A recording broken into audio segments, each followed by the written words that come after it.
Para mim, é muito importante a gente fazer essas trocas, a gente conseguir conversar sobre algumas coisas que geralmente estão só restritas na universidade ou na academia, ou coisas assim, que a gente, né, muitas vezes não tem acesso e também não sabe nem por onde começar quando você abre o Google, né? O que que você vai pesquisar, o que que você vai olhar lá dentro. Eu estou fazendo doutorado em teologia na área de exegese hermenêutica, só que a minha pesquisa é bem específica. É sobre uma divindade feminina chamada Asherá, e o culto a Asherá no Israel pré-exílico e, né, suas provas textuais na Bíblia, né? Então, eu vou falar especificamente sobre essa condição politeísta de Israel, sob uma perspectiva feminista decolonial, né? Então, tem muita coisa envolvida, tem, né, muita coisa. Aí o povo, quando a gente fala isso, eu já cheguei em lugar que eu falava isso, daí a pessoa, então ela tem essa bandeira. Então, daí a pessoa já faz toda um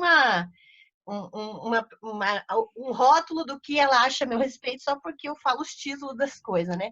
E assim, é, é muito legal eu já falar sobre isso, porque exegese hermenêutica é exatamente isso. É o que você entende, qual a sua interpretação a respeito do que você lê, do que você ouve, do que você vê e como você aplica isso na sua realidade. Porque quando nós falamos de palavra de Deus, o que, que vem à mente de vocês? Assim, os crentes já estão tudo no automático, né? Já tá tudo no mecânico, a palavra de Deus é a Bíblia. E isso porque a gente foi condicionado, mecanizado a responder que a palavra de Deus, em primeira instância, a Bíblia.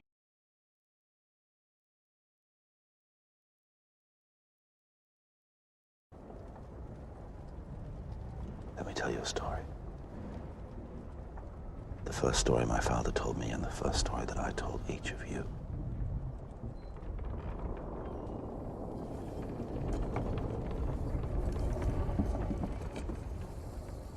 In the beginning, there was nothing. Nothing but the silence of an infinite darkness. But the breath of the Creator fluttered against the face of the void, whispering, "Let there be light." And light was. And it was good. The first day. And then the formless light began to take on substance and shape. The second day. And our world was born. Our beautiful, fragile home. And a great warming light nurtured its days.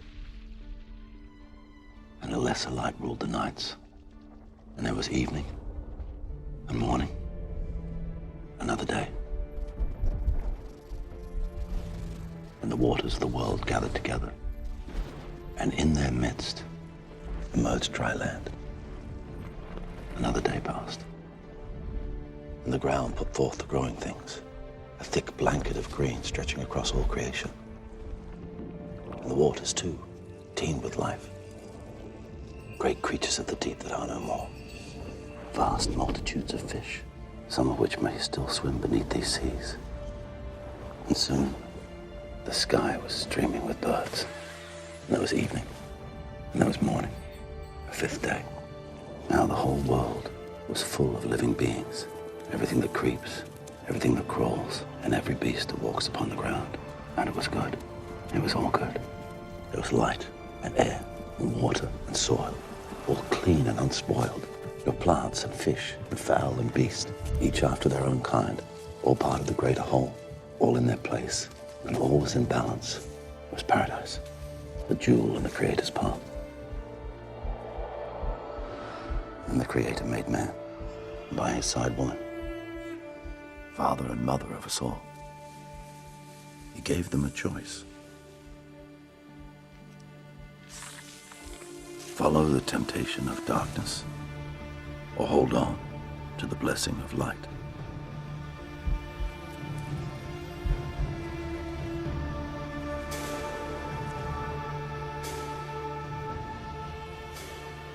They ate from the forbidden fruit.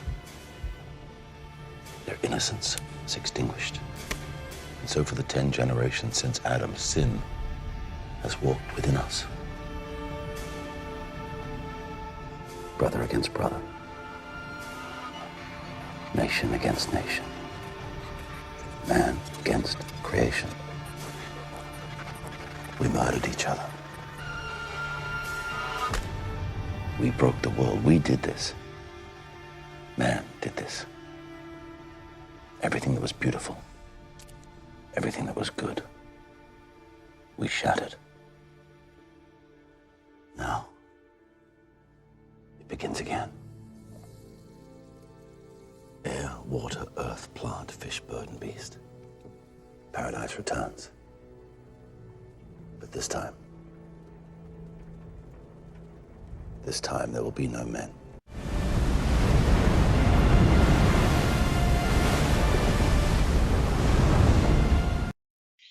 Então, o que é exegese? O que é hermenêutica? Então, vamos começar assim. Quando você fala de Bíblia, exegese é você entender exatamente o que aquele texto que queria dizer na época em que ele foi escrito pelas pessoas que escreveram. Isso é exegese. Então, resumindo, é isso. Entender o que o texto significava na época em que foi escrito, para quem escreveu e para quem foi escrito primeiramente, para os primeiros interlocutores. Hermenêutica é o caminho depois da exegese. Quando você entende o que o texto significava na época em que foi escrito, por quem escreveu, para os primeiros interlocutores, agora você vai saber o que ele significa para você, no seu contexto, dentro da sua época, nas suas circunstâncias. E aí, tem uma questão muito importante. Por que eu resolvi falar sobre isso? Não para que você aprenda a interpretar todos os textos da Bíblia. Claro que isso serve. A minha intenção aqui não é dar uma aula técnica, uma aula acadêmica, especificamente sobre isso. A minha intenção é entender o que nós sabemos da Bíblia, aplicando as próprias ferramentas que são ensinadas, por exemplo, numa faculdade teológica, é possível provar que a Bíblia não é a palavra de Deus no sentido em que nós a usamos. Então, e o que isso tem a ver com a gente? Eu não conheço o contexto de todos vocês, não conheço o feedback, assim, né? A questão toda. Mas eu não sei se todos vocês entendem, por exemplo, que essa narrativa, esse videozinho, né, que a gente colocou aqui no começo, ele resume como funciona a ideia de Deus, a teologia dentro da Bíblia. A teologia dentro da Bíblia, que é a ideia do transcendente, a ideia de Deus, a ideia do divino, não é feita através de um credo, de um sistema de doutrinas, nem um livro cheio de leis. Não, a teologia dentro da Bíblia, a ideia de Deus, é feita através de histórias, de contação de histórias. E geralmente, a maneira que se conta histórias na Bíblia não é a maneira que nós entendemos as histórias. Nós, como dizendo ocidentais, dentro daquela nomenclatura ocidental, aquilo que se criou colonizador, né? A ótica do colonizador. Não, a Bíblia não foi escrita sob a ótica de um ocidental e nem moderna, uma ótica moderna. Quando a gente conta uma historinha, qualquer história que a gente conte, tem princípio, meio e fim. E esse fim é o ápice. Né? Ou você começa a assistir um filme, você quer saber como é que aquilo vai acabar. Como é que a coisa vai, né? E o fim é aquela coisa maravilhosa, ou aquela desgraça toda, né? Que a gente espera que o Batman não seja. Mas assim, né? Mas assim, quando no contexto dos povos da Bíblia, a maneira de pensar deles não é linear como a nossa, esperando um ápice no final. Não, é como essa historinha que a gente viu no vídeo aqui. Ela tem um começo ela tem um meio e o final ela volta para o começo. É cíclica. Então, a maneira de pensar dos escritores bíblicos é cíclica, ela é circular. Ela começa, ela tem um meio, mas ela termina do como ela começou. Ou ela remete ao começo, ou ela volta ao começo. E isso nós chamamos de cosmovisão cíclica, que é a cosmovisão hebraica e dos povos com os quais os antigos hebreus tinham contato, como o pessoal da Mesopotâmia, né? O pessoal do Egito, da Síria. Então, veja, quando a gente entende isso, a gente entra para o maravilhoso mundo do Antigo Testamento. E o que isso significa? Que o final só vai voltar para o começo. O final e o começo não são importantes. Mas aquilo que está no meio é o que constrói as pessoas, são os relacionamentos. É a relação de Deus com as pessoas e a relação das pessoas entre si. Não sei se está sendo claro, mas eu vou dar um exemplo. Para mostrar isso, quando você vê a história lá de Gênesis, de José, o José que foi para o Egito, que se tornou governador do Egito, você já conhece essas histórias, né? Então você tem vários capítulos falando de José, e daí lá em Gênesis 38 tem um capítulo solto no ar falando de Judá e Tamar. E depois no 39 volta a falar de José e vai até o final falando de José. Aí você tem José, José, José, Judá, José, José, José. E aí você fica ali, aquele capítulo como se não fizesse sentido nenhum na história, tá solto e você não sabe por que ele tá ali.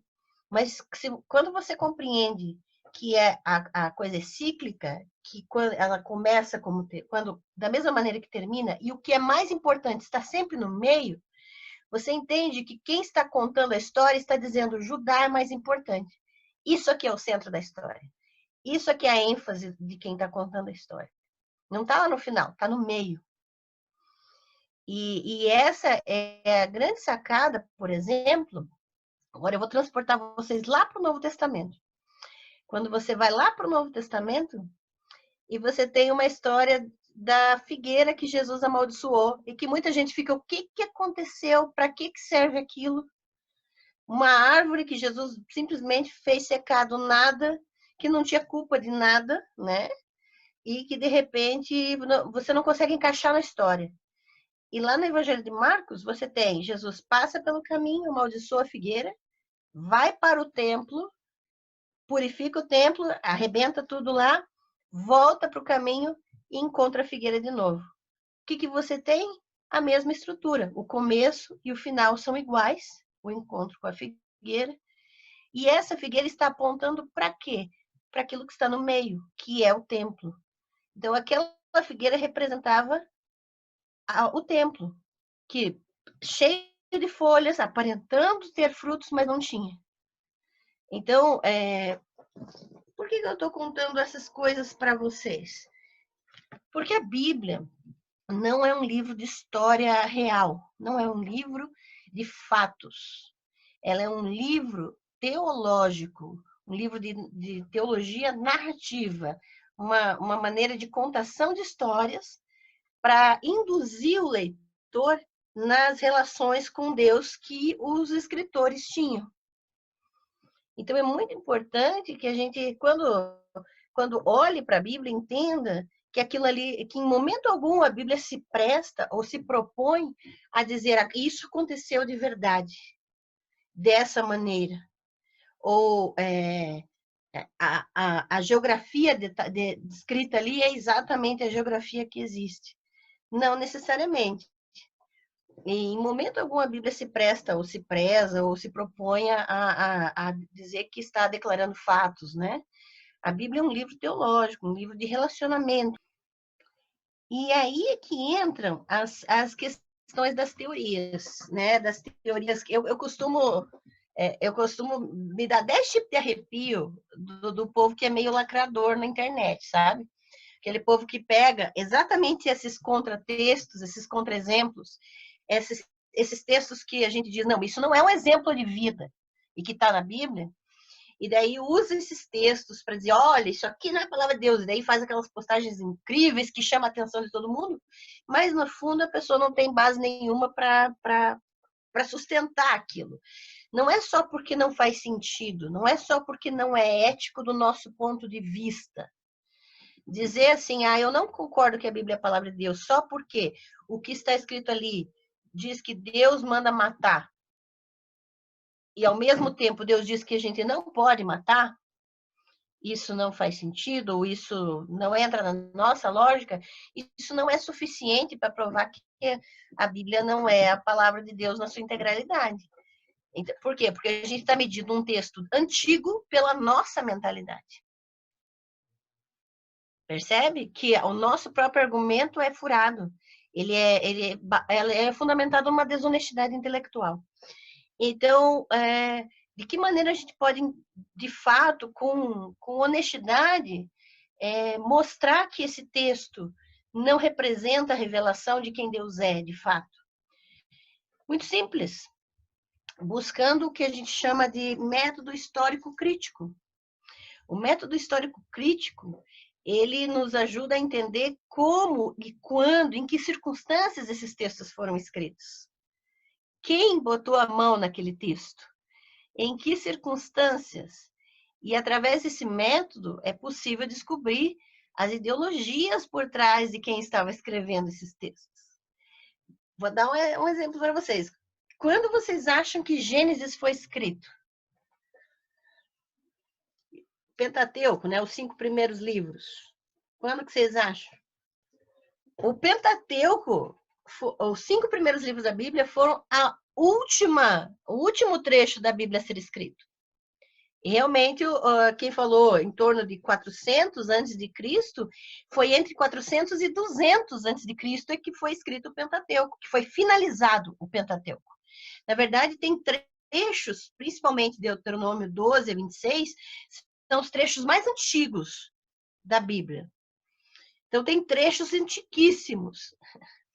Mas os 5 primeiros livros, eles foram finalizados, o fim mesmo foi lá pelo ano 200 antes de Cristo, ou seja, naquele período que é chamado período interbíblico, ou que os crentes retardados chamam de período de silêncio entre o Antigo e o Novo Testamento, porque silêncio sabe Deus de quem, né? Porque, né? Mas tudo bem. Mas aí, o que acontece? Só para a gente ter uma ideia, a produção de literatura escrita, textos escritos, não registro de números, não registro de tabuletas de nomes, rótulos, não isso, texto, literatura mesmo, né? Os registros mais antigos de literatura é no ano 800 a.C. Ou seja, antes disso, nenhum livro da Bíblia foi escrito. Então, de que forma a gente consegue se aproximar de uma época que é tão remota para nós? Imagine, 800 a.C. foram que se começaram a escrever os textos literários, né? Produção de texto mesmo. As legislações mais elaboradas, não era só leis, lista de leis, mas textos mais elaborados de legislação, né? Então, quando a gente começa a verificar, por exemplo, Deuteronômio 12 a 26 é o registro mais antigo, né, os textos mais antigos que tem, ele está fundamentado sobre memórias, sobre lembranças de antigas. Então, esses textos, mesmo quando eles começaram a ser escritos, eram sobre coisas do passado deles. Então, veja como a gente não tem acesso, até hoje, às teorias de literatura, porque eu sou formada em 2 faculdades, né? Letras e teologia. Quando você trabalha um pouco na área de literatura, você vê que essa ideia do autor, a intenção do autor é inalcançável, até para as teorias literárias de hoje.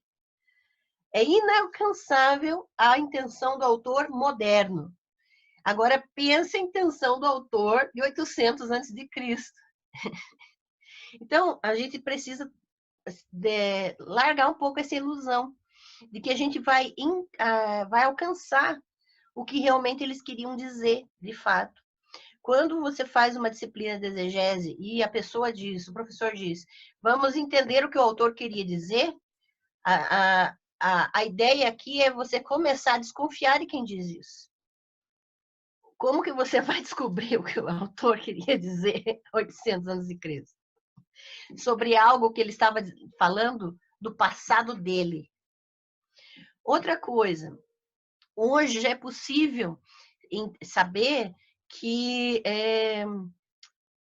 Agora vamos começar, né, a falar os babados, né, a quebrar as estruturas, né? Que Abraão nunca foi pai de Isaac, que nunca foi pai de Jacó. Então, por exemplo, essas narrativas, a história de Abraão, a história de Isaac, a história de Jacó, eram memórias antepassadas de grupos diferentes, das tribos do norte e das tribos do sul. Por exemplo, a narrativa do Êxodo e de Jacó faz parte das tradições e memórias das tribos do norte. As narrativas de Isaac e de Abraão fazem parte das tradições e memórias das tribos do sul.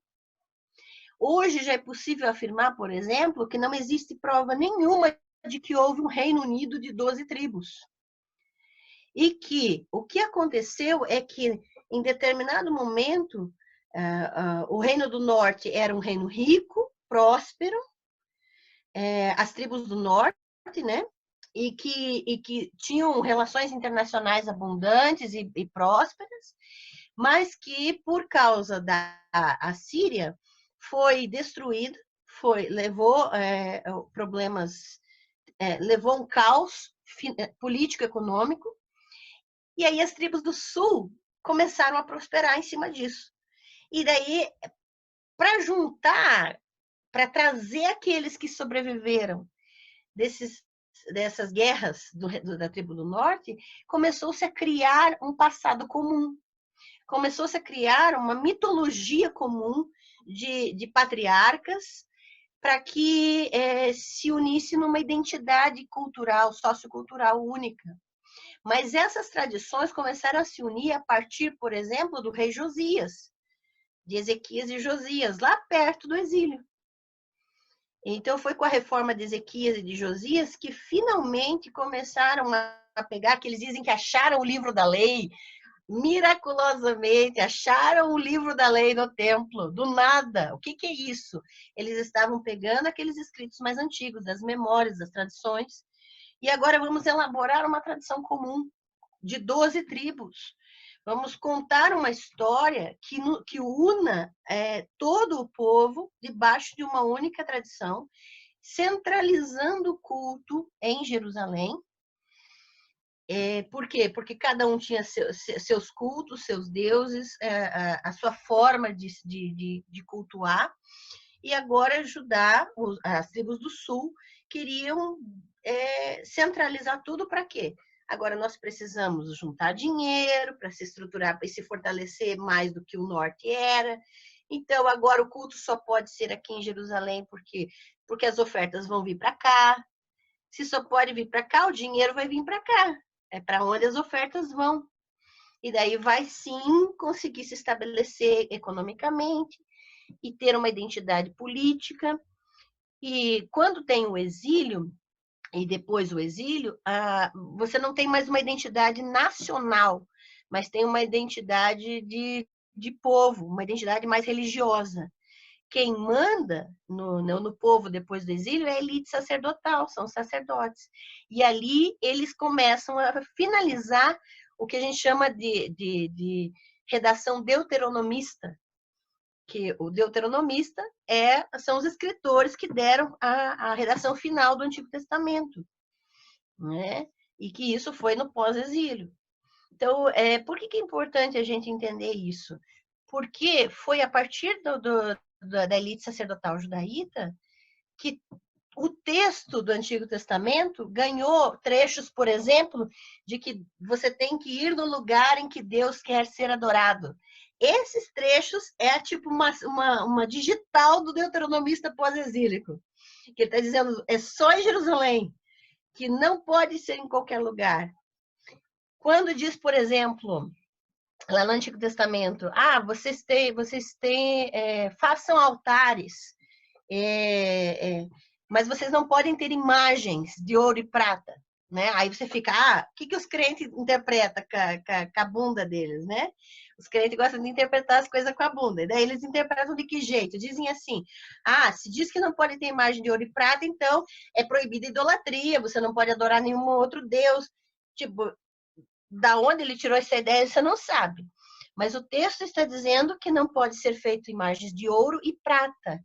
Isso significa que era permitido ter imagens de barro, de cerâmica, imagens como essa eram perfeitamente permitidas, porque não eram feitas de ouro e prata. Para você fazer uma imagem de ouro e prata, por exemplo, você tem que ter acúmulo de riqueza. E isso era proibido. Nos textos mais antigos da Bíblia, você é proibido acumular riqueza. Você tem que compartilhar o que você tem. Você tem que devolver a terra para quem é de origem. Esses são os textos mais antigos, que não proíbem as imagens de barro, que não proíbem as imagens de material barato. Mas aqueles textos que proíbem todo tipo de imagem, esses textos são pós-exílicos. Porque aí eles querem centralizar a riqueza toda para Jerusalém, todas as ofertas e toda a riqueza para uma elite sacerdotal, né? Aí o que isso nos ensina? Nos ensina que o texto foi escrito segundo as intenções. Aí você não entra na intenção do autor, mas você entra segundo as intenções daquele grupo que estava em torno do texto, que tinham interesses políticos e econômicos. E no fim das contas, aí hashtag fica a dica, que daí já economiza milhões de aulas, toda mudança teológica, na verdade, tem uma intenção política e econômica. A reforma protestante foi fundamentada em intenções político-econômicas, né? Eu publiquei um livro, inclusive, chamado Teologia da Reforma, pela editora Intersaberes, que mostra toda a construção sociopolítica econômica para que a reforma acontecesse. E a reforma, ela privilegiou e atendeu às necessidades políticas e econômicas dos príncipes alemães e de outras lideranças locais, né? Veja, quando a gente fala de questão espiritual, na verdade, a Bíblia ela tem pouca coisa no sentido espiritual. Por quê? Porque, segundo a cosmovisão hebraica, tudo é espiritual. Tudo. Então, as coisas que você considera mais materialistas para a cosmovisão hebraica são espirituais. E Jesus, que vivia dentro de uma cosmovisão dessas, ele também agia dessa forma. Então, as questões físicas, materiais, são espirituais. Não existe essa separação no contexto dos povos bíblicos, dos povos da narrativa bíblica. O que a gente tem de separar o espiritual de material, por exemplo, é influência grega, é posterior, né? Então, veja que a nossa forma de interpretar as coisas, ela foge muito daquilo que era o entendimento de quem escreveu o texto. Não sei se todos sabem, o Antigo Testamento foi escrito, em sua maior parte, em hebraico e alguns trechos em aramaico. Por que aramaico? Porque quando os hebreus foram para o exílio, em contato com a Babilônia, com a Pérsia, eles aprenderam o aramaico. O aramaico é uma língua parente do hebraico, é tipo a nível de entendimento é como português e espanhol, entre o hebraico e o aramaico, né? E quando você vê uma língua, ela é a representação da forma de pensar de uma pessoa. Quando você vê isso, na linguística a gente fala assim, quando você percebe um vocabulário excessivo numa determinada área, é porque aquele elemento naquela cultura é muito importante para eles. Então, no Brasil, Vocês já perceberam que quase tudo, quase todos os termos, os substantivos do português podem ter conotação sexual? Podem ser usados com conotação sexual? Qualquer palavra pode, até verbos, né? Qualquer gesto que pode assumir uma conotação sexual no Brasil. Por quê? Porque isso é muito importante na cosmovisão brasileira. Então, a língua ela vai representar isso. Quando você estuda hebraico, quem quiser, eu dou aula particular, tá? Quando você estuda hebraico no Antigo Testamento, você vai perceber isso, que a forma de se expressar no hebraico é tudo muito concreto. Por exemplo, quando diz lá, as traduções são uma bosta. Vamos resumir aqui, tá? A tradução da Bíblia é uma bosta. Eu tenho mais de 40 Bíblias aqui atrás do meu computador, 40 traduções diferentes, em várias línguas, e todas têm problemas. Todas. Então, qual que é a questão? Lá em Gênesis diz que Deus soprou nas narinas do ser humano e fez dele alma vivente. Já viram essa expressão lá em Gênesis? Sabe como é que está no hebraico? Que ele soprou e fez dele uma garganta viva. A palavra, essa tradução para alma, o tradutor tirou, sabe Deus da onde, né? Mas a palavra é garganta, que foi interpretado posteriormente como alma. Então, tudo no hebraico é concreto, é físico.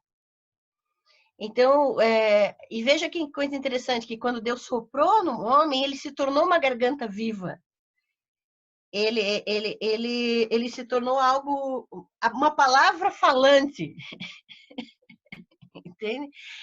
E quando você vê isso no hebraico, o sentido é outro. Quando você ouve eu dizer isso para você, com certeza isso projetou uma outra imagem na sua mente, diferente do que alma vivente. Alma vivente é como se fosse um fantasma na nossa imaginação. Não significa uma coisa tão massa quanto a questão de ser uma garganta viva, né? Exato, essa questão dos palavrões, né? Exatamente. Veja como a língua ela mostra como nós pensamos, qual é a importância que nós damos para as coisas. No hebraico sempre vai ser mais concreto, né? Quando diz assim, eles se orgulharam na tradução, no original geralmente está dizendo que o nariz dele está voltado para si mesmo, ou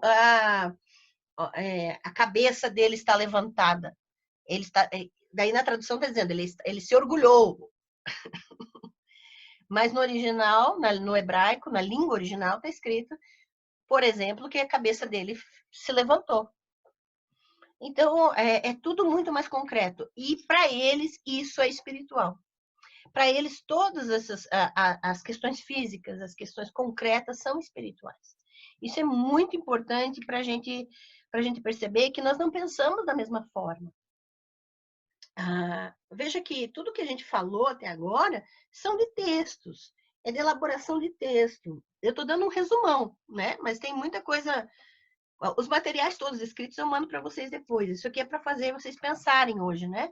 Nem sei se vocês estão gostando do dia da aula, mas né, o importante é fazer vocês pensar. Eu sempre falo como se fosse a última vez que eu estou falando com as pessoas, porque geralmente as pessoas me convidam para voltar mesmo. Então, eu tenho que falar tudo, né, que eu quero dessa vez. Mas outra coisa importante é a gente entender que a Bíblia não foi escrita com a intenção de ser a Bíblia, de ser um livro sagrado. Em momento algum, existe no texto e nas comunidades que escreveram e elaboraram esse texto, a intenção de que ele seja um livro como nós o tratamos hoje. Nós, no sentido de os cristãos em geral, entende? Para quem é cristão, né?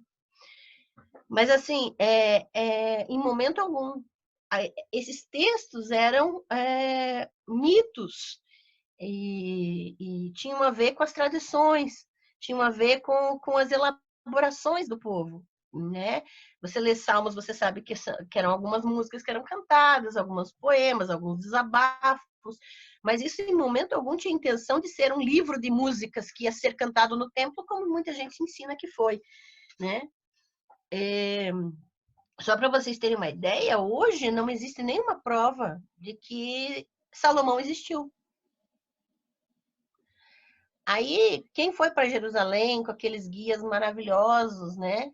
Dizendo, olha, aqui é um pedaço das cavalariças de Salomão, você pede seu dinheiro de volta, porque ele mentiu para você, tá? Por quê? Porque tudo que é encontrado hoje na arqueologia, que os guias mentem que é de Salomão, todos esses achados arqueológicos são da data de Jeroboão II, que é o rei que realmente é provado que foi o maior rei que existiu das tradições bíblicas. Então, não existe nenhuma pedra que prove que Salomão existiu. O único registro que Salomão existiu está na Bíblia. E que daí não é uma fonte muito segura de história, de fato, tá? Então, veja que a gente tem algumas coisas ali que quando você olha o texto, você precisa saber que tem mentes por trás dele, que estavam elaborando questões. E essas questões, elas são muito mais relacionadas à vida prática, à concretude da vida, do que a uma esperança futura, do que uma elaboração de transcendência imaginária ou sei lá da onde. E por isso, até o exílio, não tem registro de nenhum tipo de ideia de céu e inferno, de diabo. Não existe isso no Antigo Testamento. As religiões do Antigo Israel estão muito mais relacionadas ao aqui, agora. A prática de vida, a fertilidade do campo, a você poder ter filhos, a você plantar e colher, a você ter o que comer, a você poder ter onde morar. Isso tem a ver com a religiosidade do Antigo Israel. Concretude da vida, pé no chão. E depois dessa vida, todo mundo vai para o Sheol, ou seja, o mundo dos mortos. Era isso que existia. Tanto bom quanto ruim, vai todo mundo para lá. Isso é o que tem no Antigo Testamento. Quando eles chegam no exílio, eles têm contato com a religião persa, que é o zoroastrismo. O zoroastrismo é, na verdade, a primeira religião de elaboração monolátrica. O que é isso? Agora eu vou entrar em um outro ponto importante, tá? Eu sei que eu vou divagando para lá e para cá, mas vocês acompanham, se não acompanhar já era, né? Mas o que é monolatria? Vocês já ouviram falar de politeísmo, né? Politeísmo é moleza, né? Então, a ideia primeira é vários deuses, né? Na verdade, essa definição ela está equivocada. Tá? Politeísmo é a admissão de que existem várias divindades, ou seja, você crê que existem várias divindades e você adora a várias divindades. Então, são duas questões. Uma é você crer na existência e outra é você adorar. Politeísmo é muitos para os dois. Você crê que existem outras divindades e também adora várias divindades, beleza? Existe um termo que é pouco falado no meio protestante, que é o enoteísmo. Enoteísmo com H, tá? Enoteísmo. Enoteísmo é um termo que significa que você crê na existência de várias divindades, mas você adora somente uma. E enoteísmo é a mesma coisa que monolatria. Então você não tem problema que outras pessoas adorem outros deuses, mas você só adora um. Beleza? Viu? Cola. Só adora um. E isso é importante. Por que eu estou falando isso? Porque até hoje é muito difícil você afirmar que exista um monoteísmo. Porque monoteísmo é você só admitir a existência de uma divindade. Só existe um. Não tem outro. Aí alguém pode lembrar assim, mas lá em Deuteronômio está escrito que só existe um Deus. Né? E lá em Deuteronômio 6, eu sou o único, em alguma tradução aí. Mas a palavra lá no Deuteronômio 6 não é único, a palavra é errad.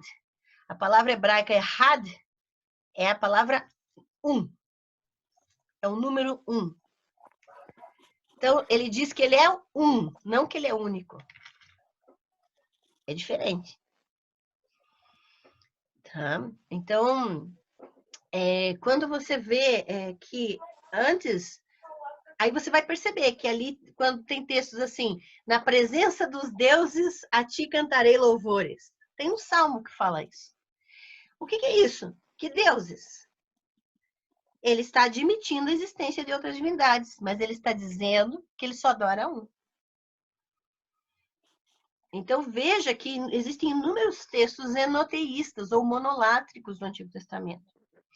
Quando o povo chega e tem contato com o zoroastrismo é uma monolatria. Admite outros povos e outras divindades, mas acreditava e adorava um único Deus, né? Que é o Ahura Mazda, se você estudar sobre zoroastrismo, né? Tinha um profeta, o Zaratustra, ou o Zoroastro, é o mesmo nome, né? E esse profeta ensinava a adoração a um único Deus. A diferença do zoroastrismo é que eles acreditavam em Deus e acreditavam numa figura do mal que combatia esse Deus, numa ideia maniqueísta, ou seja, uma ideia em que havia polos opostos, o bem e o mal lutando, e que havia um céu e que havia um inferno, um lugar onde as pessoas seriam julgadas e enviadas para a eternidade. Essas ideias são originalmente do Zoroastro. Então, o profeta Zoroastro, e que ensinou o zoroastrismo, ensinou sobre céu e inferno, sobre bem e mal para os judeus, para os judaítas, né? Aqueles que foram para o exílio. E isso deu origem ao judaísmo. O judaísmo é uma religião que nasceu depois do exílio, com influência do zoroastrismo. E é muito importante isso, quando eu dou aula de religiões comparadas, você tem que entender quando e de que maneira as religiões se formaram, porque isso você vê refletido no texto bíblico. Os textos, de repente, o povo começou a acreditar numa personificação do mal, que não existia antes para eles. Antes, Satã aparecia no Antigo Testamento só falando de inimigo. Podia ser o povo que guerreava com eles, era Satã para eles. Qualquer um que se opusesse a eles era Satã. Porque a palavra Satã significa inimigo, adversário, oposição. Depois do exílio, eles começam a usar a palavra Satã como Ra-Satã, o Satanás. É a personificação do mal, por influência do zoroastrismo. O texto de Jó, por exemplo, é um texto escrito depois do exílio, com essa cosmovisão mesopotâmica, já é uma cosmovisão fora de Israel, mas que crê que existe essa personificação do mal e tem um Deus e que eles fazem oposição usando os seres humanos como num tabuleiro de xadrez, né? Então, eu vou mexer aqui para ver se você ganha. E isso você vê no livro de Jó, essa guerrinha entre Deus e Satã. É bem a cosmovisão mesopotâmica que influenciou um pouco do judaísmo, né? Mesmo assim, hoje, se você vê, se você estudar um pouco sobre o judaísmo, vai ver que não existe, para o judeu, hoje, por exemplo, o judeu ortodoxo, ele vai dizer para você que o diabo é a maldade que está dentro de você. Ele não acredita que existe uma figura do diabo, uma personificação do mal. Porque isso não existe na cosmovisão deles originalmente. E isso foi uma construção histórica dentro do cristianismo, bem posterior. Quando você chega no Novo Testamento, a situação é um pouco diferente. Por quê? Porque você tem um período de conquistas de impérios. Império grego, aí vem o Império Romano, e essas influências vão trazendo mudanças culturais, né? Agora, por que na época de Jesus eles não falavam mais hebraico no povo? Eles falavam aramaico? Porque a língua que eles aprenderam no exílio se tornou a língua popular deles, a língua falada, né? E o hebraico ficou só restrito às cerimônias religiosas. Jesus dificilmente seria um cara estudado, viu? Possivelmente Jesus era um semi-analfabeto, só para vocês terem uma ideia. Historicamente falando, se vocês buscarem, por exemplo, materiais sobre o Jesus histórico, vocês vão perceber que provavelmente ele era semi-analfabeto. E aqueles textos que falam que ele estava lendo as escrituras, isso são construções dentro dos evangelhos. E assim, Mateus não foi escrito por um homem chamado Mateus, Marcos não foi escrito por um homem chamado Marcos, Lucas não foi escrito por um homem chamado Lucas, e assim por diante. O que é isso? O primeiro livro do Novo Testamento a ser escrito foi 1 Tessalonicenses. Ou seja, o livro mais antigo do Novo Testamento é 1 Tessalonicenses, que é uma carta que Paulo escreveu, possivelmente, dificilmente foi Paulo também, que escreveram para uma comunidade cristã. E nessas cartas eram circulares entre grupos. E o hábito da época, como a maior parte da população era analfabeta, é que essas cartas eram lidas em voz alta na comunidade, porque a maior parte não sabia ler. Então, essa era a situação da Palestina na época, né, que esses escritos foram feitos. E é muito importante a gente saber que os evangelhos foram escritos muito posteriormente. E por comunidades, que a gente chama de comunidade joanina, comunidade lucana, que assumiram o nome de um personagem da história, que eles acreditavam que tinha sido discípulo de Jesus, o tipo um pseudônimo da carta. Mas foi uma comunidade que elaborou aquela biografia a respeito das histórias que eles contavam sobre Jesus. Então, não tem como dizer que aquilo que está ali no texto aconteceu de fato, exatamente como está ali. Algumas coisas, com certeza, podem ter acontecido, mas não daquela maneira. Beleza? Não sei se é muita coisa. Eu entendo que pode ser muita coisa para alguns, mas eu estou jogando isso para a gente começar a olhar a Bíblia de uma maneira diferente, né? E no Novo Testamento, por exemplo, o Jesus que é descrito ali, ele é descrito sob várias lentes já teológicas. Pessoas que acreditavam que Jesus era alguém, podia ser alguém dentro das expectativas políticas e sociais. Então, todas aquelas descrições, elas têm uma lente já ideológica, né?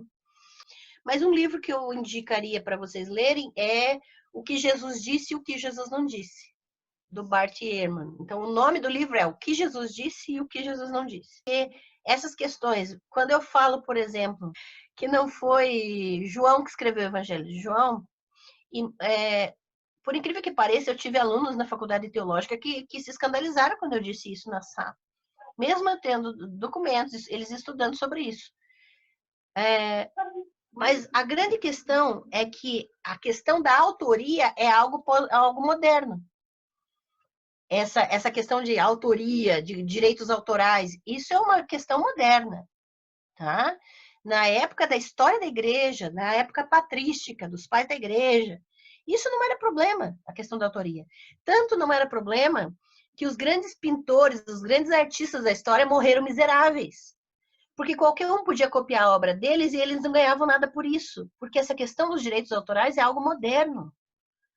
Por isso que quando você vê uma história de um grande artista, como é que ele morreu miserável com a obra hoje dele vale milhões? Porque é uma questão moderna. Então, a gente não pode se prender a essas questões Não sei se vocês sabem, mas existem muitas fábulas, muitos mitos, né? No Antigo Testamento você tem a história de Gilgamesh, você tem várias mitologias, né? Dos povos da antiguidade que são replicadas na Bíblia. A história do dilúvio não é novidade para, né, para outras culturas e civilizações. A criação tem várias histórias semelhantes, e a mesma coisa na vida de Jesus. A vida de Jesus tem vários momentos, como esse dele aos 12 anos de idade no templo, que replica mitos de grandes heróis gregos. Então você vai ter coisas muito semelhantes. Com Paulo acontece isso também, em Atos. Quando você tem a história de Paulo sendo acusado de pregar deuses estrangeiros, né? Lá em Atos tem um trecho que fala isso, e isso significa... e daí, quando você vai estudar a história da filosofia, você vê que Sócrates foi acusado pelas mesmas coisas que Paulo. Então, o que está acontecendo? Os narradores estão trazendo a importância de Sócrates para a imagem de Paulo. Quando contam uma história que encaixa, que faz espelho com a vida de Sócrates. A mesma coisa acontece com Jesus. Você vai ver muitos mitos gregos, greco-romanos, muitos mitos, né, heróicos, sendo replicados na vida de Jesus. Uma falácia. Hoje eu estava comentando com os amigos e lendo um texto de um cara que ele nem é teólogo, e ele começou a falar de Jesus histórico de uma maneira completamente equivocada. É aquela coisa, você tem pautas políticas, ideológicas, isso não te dá o direito de você se fundamentar sobre mentiras. Então, hashtag fica a dica. Você tem todo o direito de defender suas pautas ideológicas, mas não minta para defendê-las, também. Então, por exemplo, no texto dele, ele dizia que Jesus era acusado de ser feiticeiro porque fazia curas. Isso é a maior mentira do Jesus histórico que existe, porque se você pesquisa sobre o Jesus histórico, você vai ver que existiam muitos curandeiros na época de Jesus que eram chamados de taumaturgos. Era muito comum os taumaturgos, né, na Palestina. Ou seja, homens que faziam curas, que curavam leprosos, que curavam cegueira. Jesus era considerado um taumaturgo, porque era comum. É impossível que ele fosse acusado de feitiçaria por causa das curas dele. Então, veja, quando você vai falar sobre algo para defender uma pauta sua, pelo menos se fundamente corretamente, né? Porque senão as pessoas vão desmontar seu discurso com base nesses equívocos. E aí você perde a própria credibilidade, né? Então, muitos desses eventos, esse evento de Jesus aos 12 anos do templo é uma réplica mitológica de herói, tá? Isso possivelmente não aconteceu. A mesma coisa foi, por exemplo, o episódio da tentação de Jesus, que se você analisar tanto o texto quanto as figuras mitológicas da época, você vai ver que o texto está mostrando a comunidade, né, de Mateus, a comunidade que escreveu o Evangelho de Mateus, está mostrando que os verdadeiros inimigos de Jesus eram os escribas. Porque o foco ali está no texto do Antigo Testamento. Os escribas é que usavam o texto daquela forma. E a comunidade de Mateus, ela é cheia de elementos judaicos, né, de elementos do Antigo Testamento, né, não só judaicos, mas hebreus, do Antigo Israel. Então, você vai verificar isso pelo próprio texto. Quando você chega, por exemplo, num livro de Apocalipse, tem muita gente que fica louco da vida. Eu já estou quase terminando, só para a gente entender um pouco dessa exegese da hermenêutica. Por que as pessoas não compreendem o que está no texto de Apocalipse? Porque interpretam de acordo com o nosso imaginário e a nossa mitologia e as nossas expectativas escatológicas, as nossas expectativas a respeito do que vai vir. E o que está lá no Apocalipse? O Apocalipse é uma forma mitológica, ou seja, todos os elementos da mitologia judaica, do judaísmo, o dragão, a serpente, os anjos, tudo que faz parte da mitologia judaica está ali apontando para uma realidade física, concreta deles, que era o problema do Império Romano, né? O problema do culto ao imperador, da perseguição. E vários elementos ali mostram que a questão era política, que a questão era econômica, que a questão era social.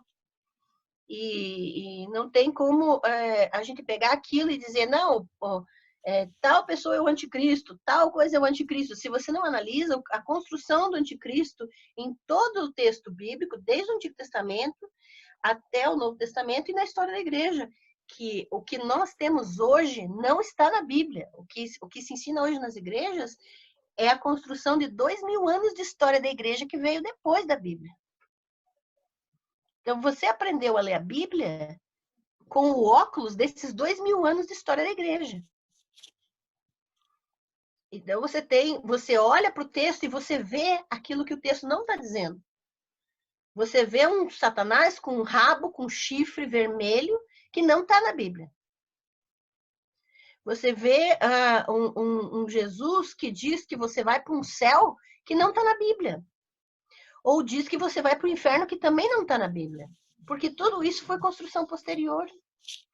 E os primeiros 200 anos da história da igreja mostram que os cristãos, ou seja, aqueles que seguiam Jesus, ou que tinham as tradições de seguir Jesus, eles estavam muito mais preocupados em terem relacionamentos com os outros e respeitarem as diferenças do que crerem na mesma coisa. Tanto é que existem hoje os documentos que não são estudados, por exemplo, nas faculdades teológicas, que vêm antes dos concílios, do concílio de Nicéia, dos grandes concílios que determinaram o credo, por exemplo, né, o credo apostólico, o credo niceno. O que veio antes dos concílios não é ensinado nas faculdades, por quê? Porque eles simplesmente não tinham necessidade de ter uma fé igual para todos. As pessoas tinham crenças diferentes, tinham liberdade de crer de forma diferente. E não tinha, claro, esse individualismo que nós temos hoje, porque o individualismo é uma característica pós-moderna, né? A fé antes, você não vai encontrar na Bíblia, por exemplo, que você individualmente tem que aceitar Jesus. Ou individualmente você é salvo. Não. Ali, todos os textos que diz você, está dizendo para um povo. Você, Israel. Você, igreja. Ou seja, é uma coletividade. Então, a fé coletiva, a espiritualidade coletiva, todo posicionamento diante do transcendente é coletivo. Nós temos uma responsabilidade coletiva na vida, porque ninguém vive sozinho, isolado. E quando a gente chega nesse ponto, a gente entende que as interpretações dos primeiros 200 anos da igreja a respeito dos textos, que nós chamamos de Bíblia hoje, eram diversos. E não tinha só os 66 livros que nós temos na Bíblia protestante, por exemplo. Existiam os apócrifos, né? Você tem, isso aqui são apócrifos do Antigo Testamento. Isso aqui são evangelhos apócrifos e apócrifos do Antigo Testamento. Você tem livros que mostram a espiritualidade dos primeiros séculos da igreja antes dela ser oficializada. E quando houve, por exemplo, a oficialização do cristianismo, que a gente chama de oficialização lá para o Constantino, que não foi Constantino, né?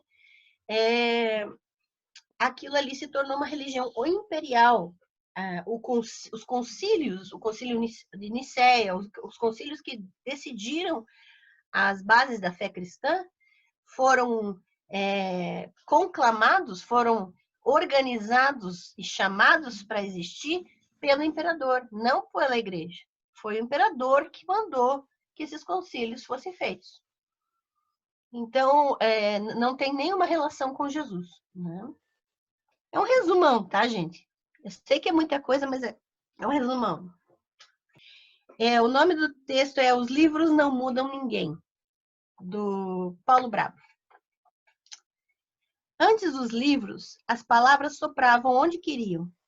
Era uma vez, era para ser contada e ouvida, como um custoso elixir uma única vez.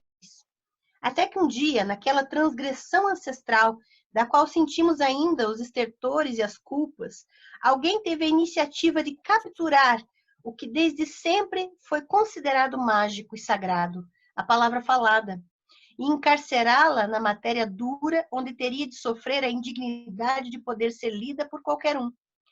Passados efetivamente milênios, os livros ainda retêm sua aura transgressora e, portanto, sagrada. O culto ao livro, mapeado por Borges, se fimbria no milênio passado, sobrevive à banalização da informação e ao cerco de blogs e twitters. Porém, a reverência pelo livro assumiu, na sombra do capitalismo, uma nova e inusitada forma. Em nosso universo utilitário e mercantilista, tudo deve funcionar, tudo deve valer o investimento e dar retorno. E o sistema só é impulsionado adiante enquanto acreditamos nessa farsa. O sistema exige de nós que acreditemos, mesmo por um instante, que os bronzeados que nos sorriem do seu posto na revista Cara são realmente felizes, que a dieta mais recente vai realmente nos ajudar a emagrecer, que o novo equipamento de ginástica vai realmente nos ajudar a encontrar a disciplina e perder a barriga. Esmagado por essa lógica, ao mesmo tempo improvável e exigente, o próprio livro teve de ceder ao utilitarismo, e a nova e irresistível onda é a dos livros que mudam pessoas. Para exemplificá-la, basta puxar da estante virtualmente qualquer volume de autoajuda, qualquer livro sobre sucesso corporativo, ou ainda mais certeiro, qualquer título mais ou menos recente de espiritualidade, de qualquer livraria religiosa de qualquer matiz.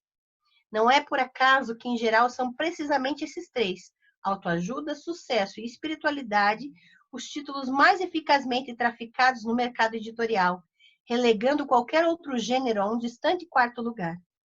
O que tem em comum os livros dessa natureza é seu caráter rigorosamente utilitário. Acenam com métodos e sacadas infalíveis e prometem resultados. Enquanto vendem segredos, o que esses volumes fazem é perpetuar a noção relativamente recente e sem nenhum embasamento histórico, bíblico ou antropológico de que os livros efetivamente mudam pessoas.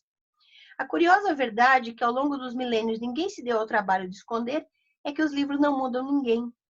Platão, que se rebaixava a ler e escrever mais preferia trocar ideias ao redor de uma boa mesa, lamentava sentidamente a deselegância e a muda estupidez da palavra escrita, e escreveu sob a forma de diálogos para tentar recuperar algo da dignidade e da legitimidade da palavra falada.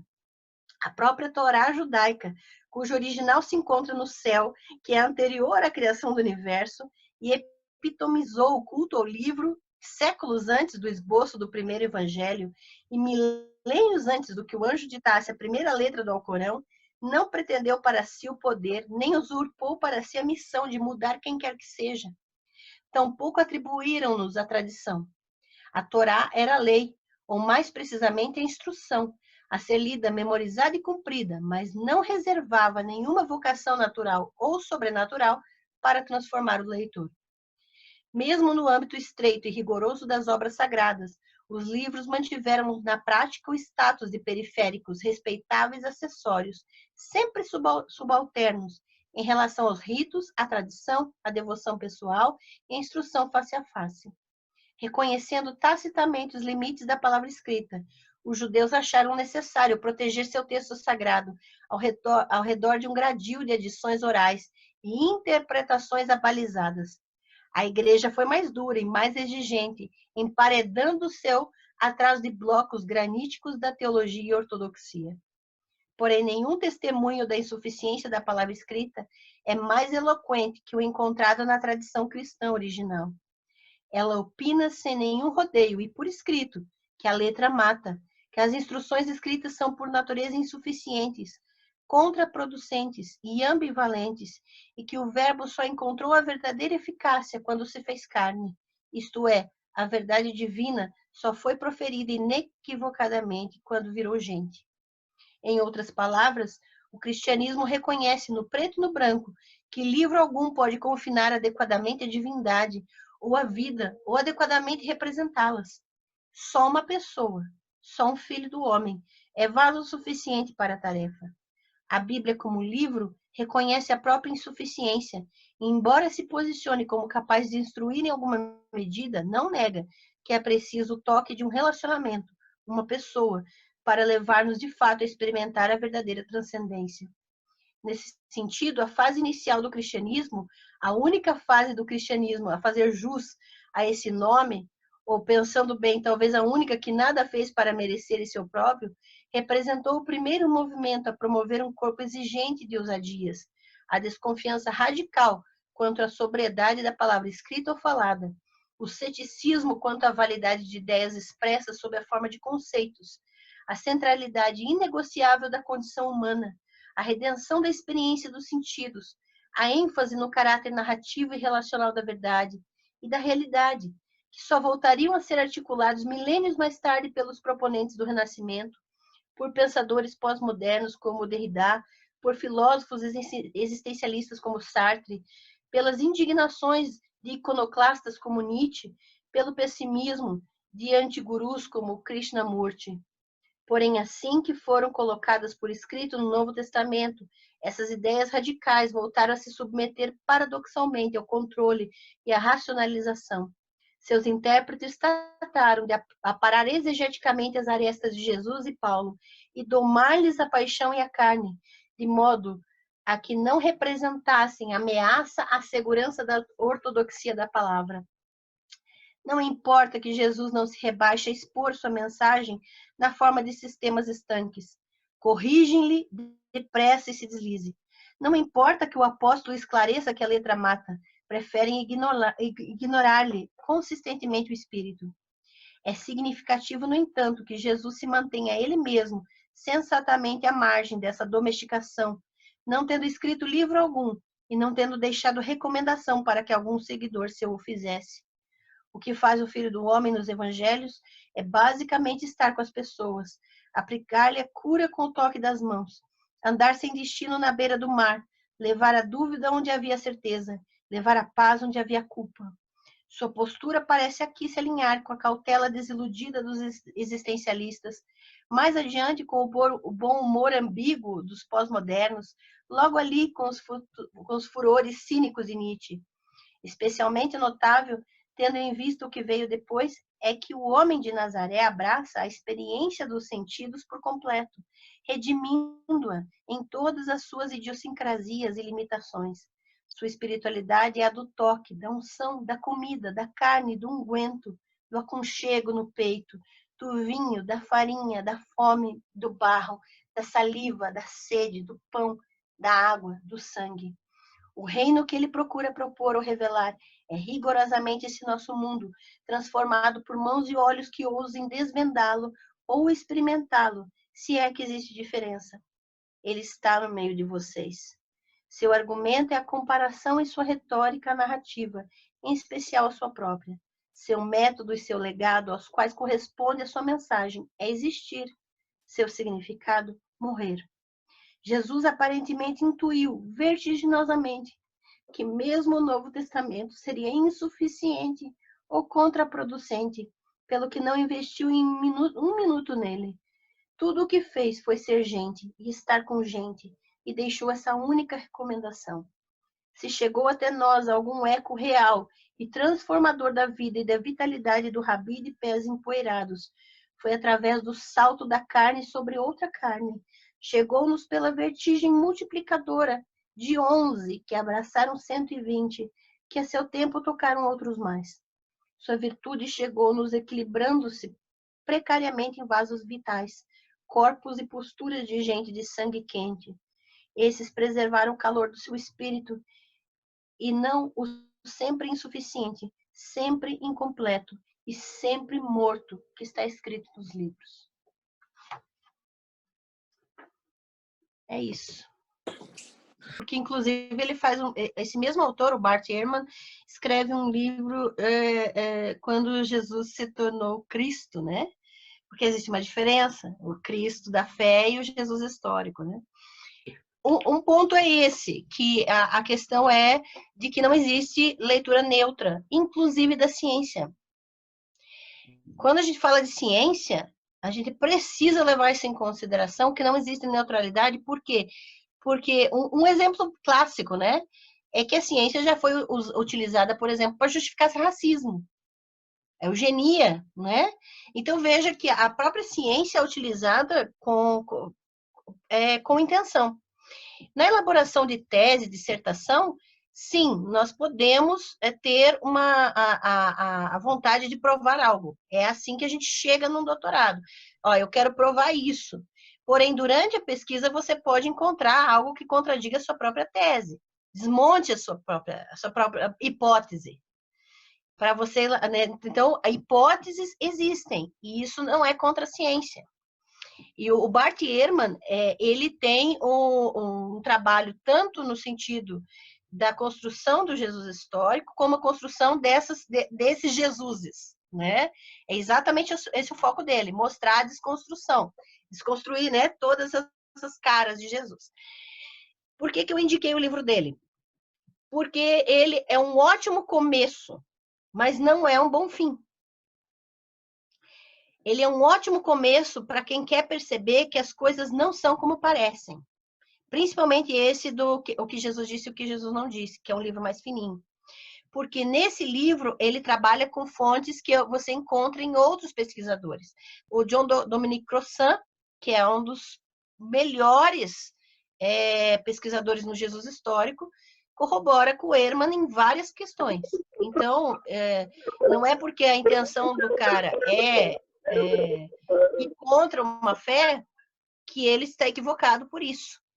Não, ele realmente encontrou coisas importantíssimas e que estão nesse livro. Então, o que a gente precisa é saber que aquilo ali não é suficiente. Então, realmente, eu sempre indico aquele livro para começo, porque ele não é feijoada. Ele é tipo uma coisa mais leve. Apesar de desconstruir bastante. O que é importante é a gente não deixar de ler alguém, e isso eu faço, realmente uma luta para mim, não deixar de ler alguém só porque ele se contradiz ou ele contraria as minhas expectativas. Né? Então, Reza Aslan também é outro, né? Que ele também escreveu um outro livro chamado Deus, uma criação humana. Isso. Então, veja que eles têm essa linha. E essa que é a questão. É ótimo ler pessoas assim, que não tem essa construção de fé que nós temos, porque a nossa construção de fé, ela nos prejudica quando a questão é Jesus histórico. Quando a questão é Jesus histórico, atrapalha mesmo. A questão será que é importante a gente se agarrar em alguma coisa? Uhum. Eu sou aquariana, aí aquariano joga tudo pro alto, que reine o caos. Se você estuda um pouco da patrística e percebe que a linha apologética, os pais da igreja que eram da linha apologética, eles, na verdade, não, eles saíram, eles desvirtuaram do que realmente era a intenção dos estudos, das pesquisas, né? Então, você tem uma linha de apologetas ali que eles começam a querer mais defender a fé e defender os preceitos da fé do que, de fato, se aprofundar nesses preceitos, né? Então, essa tradição apologética hoje influencia muito o protestantismo brasileiro e atrapalha bastante. Uma primeira questão é com o termo mentira. Porque em momento algum eu disse que a Bíblia é mentirosa, ou que quem escreveu a Bíblia é mentiroso. Não sei se vocês perceberam isso, pode olhar a gravação de novo, tá? Mas, por que eu não, em momento algum eu disse, isso é mentira? Eu disse, não existe prova arqueológica de que Salomão existiu. Eu não disse que ele não existiu. Percebe? Outra questão, não aconteceu dessa maneira, não significa que é mentira o que está escrito ali. Quando a gente trabalha, por exemplo, o conceito de mito, o conceito de retórica, a gente percebe que tudo que está escrito ela tem uma finalidade. A maneira como está escrito tem uma finalidade. Então, em momento algum, a Bíblia se propõe a relatar fatos como aconteceram, mas ele está contando situações para para que as pessoas entendam as imagens e as elaborações retóricas dali do texto. Tá? Principalmente os primeiros interlocutores. Eles não estavam pensando em nós quando escreveram. Né? No ano 2020. Então, eles elaboraram para os primeiros interlocutores. E, então, eu não usaria, eu tomaria um certo cuidado ao usar o termo mentira, porque eu não trato a Bíblia como mentira. Eu trato ela como um livro teológico, uma construção teológica, dentro do seu contexto histórico, dentro do seu contexto literário. Tá? Por exemplo, você não lê Shakespeare e diz, é mentira! Qual o propósito disso? Não precisa, né? Então, mas beleza, brincadeira, foi só. Agora, e com relação às figuras de linguagem, as metáforas, né? As figuras de linguagem são importantes por comparação, claro, dentro dos seus contextos, que eu tive o quê? 1h30 para falar? Em 1h30, pense, eu não consegui me aprofundar em nada do que eu disse. Eu só joguei coisas. Então, realmente, eu sinto muito, que nem não me aprofundar tanto, mas eu tenho vários livros para indicar e vou mandar a questão do Gadareno, que foi expulso os demônios, a legião lá, né? E que vai para os porcos, e a gente explica que aquele texto está falando da questão romana, da opressão romana. E o porquê, que historicamente é comprovado, né? Que, por exemplo, o símbolo das legiões romanas da época tinha um porco, o desenho de um porco no seu estandarte. E quando ele pergunta qual é o seu nome, ele diz legião. Ele fala exatamente o nome daquilo que o impedia de ser considerado gente, que era toda aquela situação de exclusão, né? Então, você vai verificar a questão geográfica. Aqui tem várias camadas de análise do texto, né? A questão literária, geográfica, contextual, histórica. E a partir dessas camadas, você consegue extrair o que realmente aquele texto está mostrando, né? Isso o Bart Ehrman faz muito bem. Só que eu acho que o Bart Ehrman, ele foca mais na questão da elaboração redacional. Como que o texto foi escrito, o que foi inserido por copistas, por exemplo. Isso ele dá muita ênfase, né, naquele livro. Mas ele não entra tanto na questão que é a interpretação do Jesus histórico em si, que é uma questão mais profunda, que é dentro do contexto da Palestina da época em que Jesus vivia. Aí você precisa de um pouquinho mais de ferramentas. E por isso que eu indico, depois que você lê o Bart Ehrman, não caia direto do croissant, né? No John Dominic Croissant, se você não passou por algo mais leve antes, porque aí você vai por um caminho sem volta, tá? Mas então, essas metáforas, essas situações de cura, essas situações de expulsão de demônios, elas realmente têm conexão com a espiritualidade, mas principalmente a espiritualidade relacionada à comunidade. Jesus, ele serviu a vida toda para tocar aqueles que eram excluídos socialmente, aqueles que eram considerados impuros. Era uma política de pureza que existia na época de Jesus. E era isso que ele combatia. Então, tudo que ele faz de cura, de expulsão de demônios, toca nessa política de pureza. Toca nessa questão da exclusão. E é aí que você fica mais atento no que ele está mostrando, para onde ele está apontando. Eu estava lendo um pouco do Ricardo Casas Gouveia, né, em que tem um livro chamado Anticristo na Bíblia e na História, em que ele faz um apanhado das desconstruções dentro da história da igreja. E daí ele para e diz, olha, a fé reformada tem isso, isso, isso. Tem um livro chamado também Piedade Pervertida, do Ricardo Casas Gouveia, e ele é pastor presbiteriano reformado, né? Teólogo reformado. Então, a partir de fontes dentro da teologia reformada, você encontra essa diferenciação.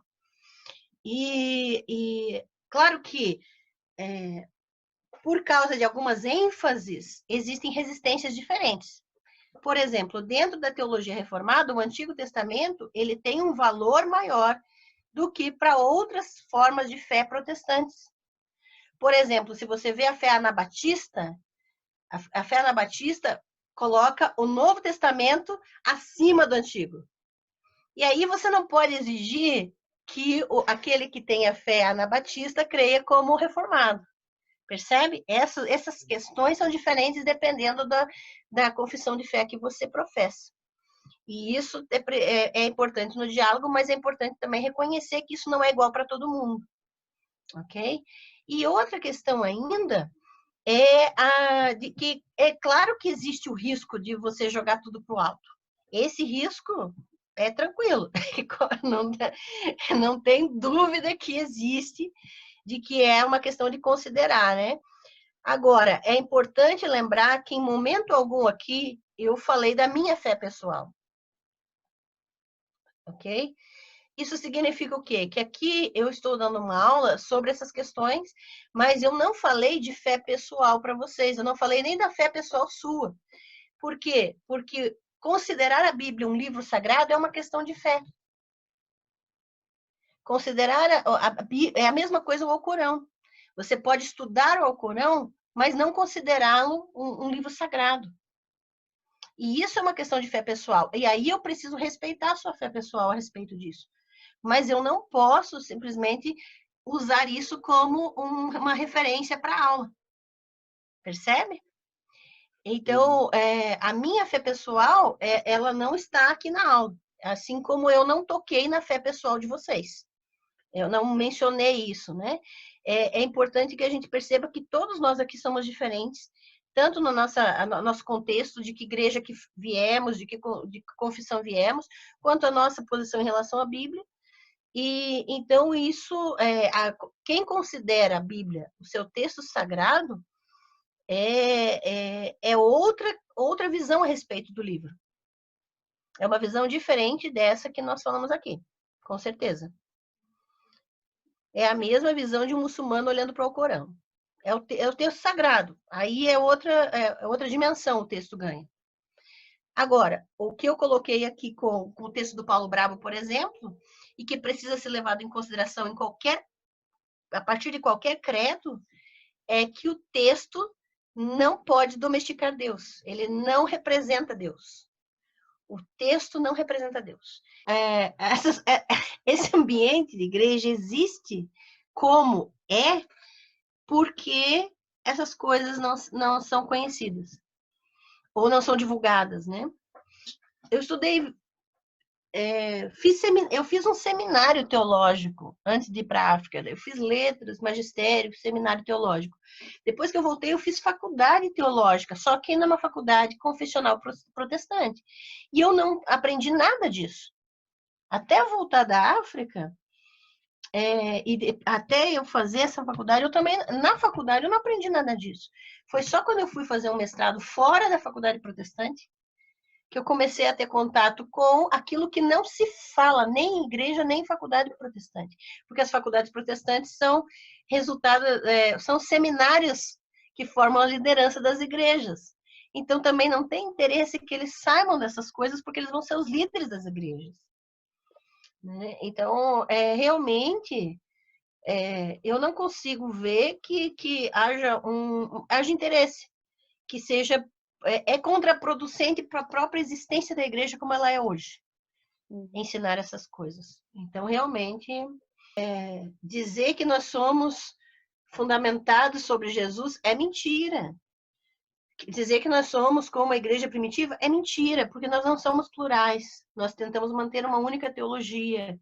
Nós não dialogamos com o diferente. Nós demonizamos os católicos. Demonizamos quem quer que seja que pense diferente. A palavra heresia virou mote. Dizer quem é herege e quem não é. Sendo que o próprio termo heresia não era mal visto no começo da história da igreja. A palavra heresia simplesmente denominava o que era divergente, mas não errado. Então, a gente tem que conhecer um pouco da história da igreja para perceber essas vozes que são tão distintas do que a gente diz que é hoje, né? História é fundamental para a gente entender qualquer coisa. Contexto histórico, até para a gente se entender, tem que se contextualizar, né? Quando a gente fala da questão da institucionalização do cristianismo, né? Que a gente, até o século II, os 2 primeiros séculos, os cristãos eram plurais na sua fé, eram diversos na sua forma de cultuar, e a questão do gnosticismo, por exemplo, que a gente estuda na história da igreja, que era um grande problema, na verdade não era um grande problema até o segundo século depois de Cristo. O gnosticismo era parte da fé dos primeiros cristãos, e a grande questão ali era a perseguição daqueles que queriam obrigar os cristãos a se submeterem a um poder imperial que queria o status de divindade, que chamava para si o status de divindade. César era considerado filho dos deuses, era considerado um semideus dentro da cultura greco-romana. E o Império Romano, ele assumiu a cultura grega e toda o pano de fundo da helenização, né? Exatamente com essa cosmologia de deuses, semideuses, de heróis. E as grandes figuras políticas do Império Romano, eles tinham esse status de deuses, semideuses e heróis. Quando os cristãos se recusam a fazer culto, a se prostrar ou a chamar César de Senhor, e o título de Senhor não tem a mesma conotação que tem para nós, né? Para eles implicava uma adoração, uma veneração. Quando eles se recusam a chamar César de Senhor, eles estão dizendo que eles não servem ao império, não é só uma questão espiritual, não é só uma questão de adoração. Eles não se submetem às questões político-econômicas também.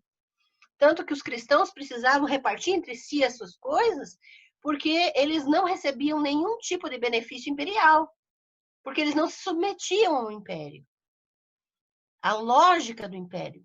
E era por isso que o repartir entre si era tão importante para eles, que eles tinham que ter tudo em comum, porque senão eles não sobreviviam a paralelos ao sistema imperial.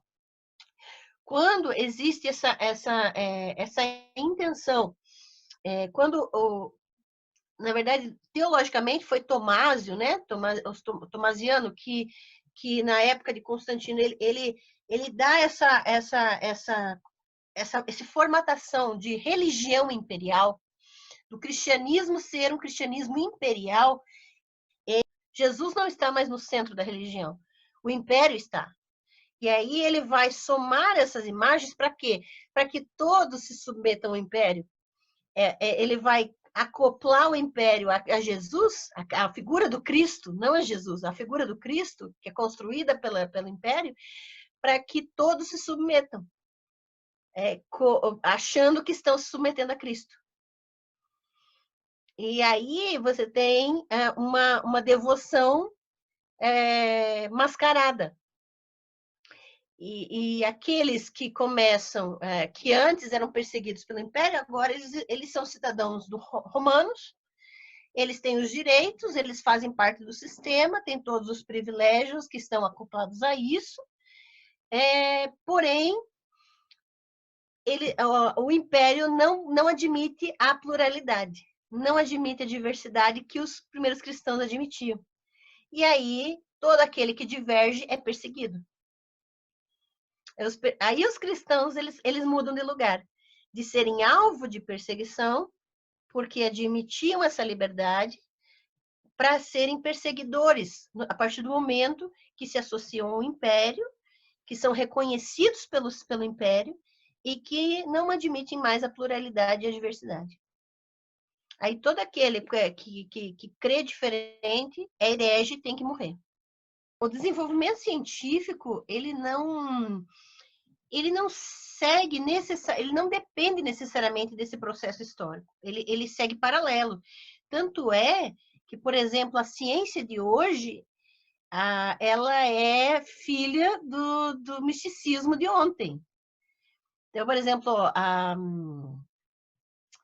a química de hoje, ela é resultado das buscas em transformar as coisas em ouro, antigamente. A astronomia é filha da astrologia. Então, aquilo que era considerado misticismo antes, aqueles foram os primeiros cientistas. Então, a ciência, ela nunca dependeu necessariamente de quem está no poder para existir. Porém, com essa questão da perseguição, isso matou muitos cientistas, né? A história prova que realmente muitos cientistas foram mortos por causa dessa institucionalização do cristianismo. E realmente a gente poderia estar bem melhor hoje. Se a gente pensar, é incrível o tanto de gente que foi morta. Começou com a Hipátia de Alexandria, né? No quarto século, uma cientista incrível, filósofa e cientista. Então, realmente, essa questão fez um estrago muito grande e creio que a ciência estaria muito melhor amparada. E hoje, a gente vê assim, queira ou não, isso sempre acontece. Toda vez que eu falo uma aula nesses termos, a maior parte dos questionamentos são contra a ciência. São questionamentos, veja que a nossa tendência é trazer as nossas questões de fé pessoal para questionar. Porque isso afeta pessoalmente a nós porque a fé pessoal ela está conectada à nossa emoção. Então é uma questão emotiva, né?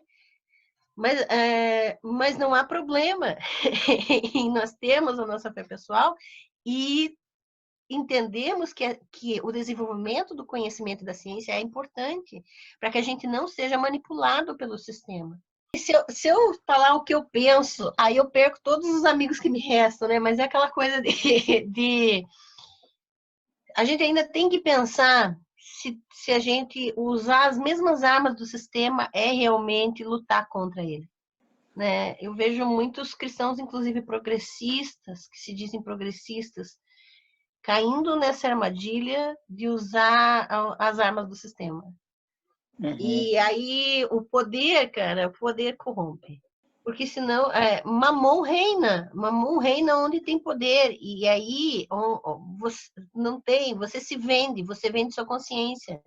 Para você Sim. trabalhar em determinado lugar, você tem que ensinar só aquilo que aquele lugar quer. Para você tem que falar e dançar conforme a música. Para você se manter, para você ter sustento. O sistema te compra a sua consciência. Para mim, quando eu fico pistola nas redes, é porque quando eu começo a soltar as cobras e lagartos nas minhas postagens, é isso, é quando eu vejo gente que se desliberta sendo vendida. Isso, para mim, é uma incoerência sem tamanho. A maior parte das minhas brigas, das minhas crises de pistola aí, é por incoerência que eu vejo.